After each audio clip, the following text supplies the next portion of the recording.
ಇವತ್ತಿಗೆ ನಮ್ಮ ರಾಜ್ಯವನ್ನ ಆಳುವಂತಹ ಶಾಸಕರು ಕುತ್ಕೊಳ್ಳುವಂತಹ ವಿಧಾನಸೌಧವನ್ನು ಕೂಡ ವಕ್ಫ್ ತನ್ನದು ಅಂತ ಹೇಳಿ ಡಿಕ್ಲೇರ್ ಮಾಡ್ಕೊಂಡಿದೆ. ಈ ದೇಶದಲ್ಲಿ ಭಾರತೀಯ ಸೇನೆಗೆ, ಭಾರತೀಯ ರೈಲ್ವೆಗೆ ಬಿಟ್ಟು ಅತಿ ಹೆಚ್ಚು ಜಮೀನು, ಅತಿ ಹೆಚ್ಚು ಜಾಗ ಯಾರಿಗಿರೋದು ಅಂತ ಕೇಳಿದ್ರೆ ಅದು ವಕ್ಫ್ಗೆ.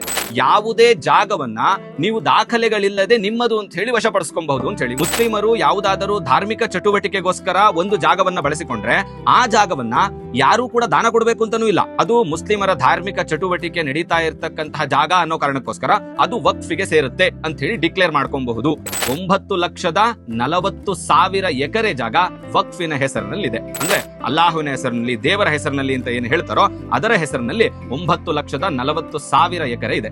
ಯಾರೋ ಒಬ್ರು ಇದು ವಕ್ಫ್ ಅಂತ ಹೇಳಿದ್ರು ಅಂತಂದ್ರೆ ಅದು ಅವರದ್ದೇ ಟ್ರಿಬ್ಯುನಲ್ ನಲ್ಲಿ ಕ್ಲೈಮ್ ಆಗ್ತಾ ಇತ್ತು. ಅವರದನ್ನ ತೀರ್ಪಾಗಿ ಕೊಟ್ಟು ಇದು ವಕ್ಫಿನ ಜಾಗ ಅಂತ ಹೇಳಿ ತೀರ್ಪನ್ನ ಕೊಡ್ತಾ ಇದ್ರು. ಆದ್ರೆ ಈಗ ಅದು ಹಾಗೆ ಆಗ್ಲಿಕ್ಕೆ ಸಾಧ್ಯ ಇಲ್ಲ. ಪಾರದರ್ಶಕವಾಗಿ ಕೇಂದ್ರದ ಪೋರ್ಟಲ್ ನಲ್ಲಿ ನಿರ್ಧಾರ ಆಗುತ್ತೆ.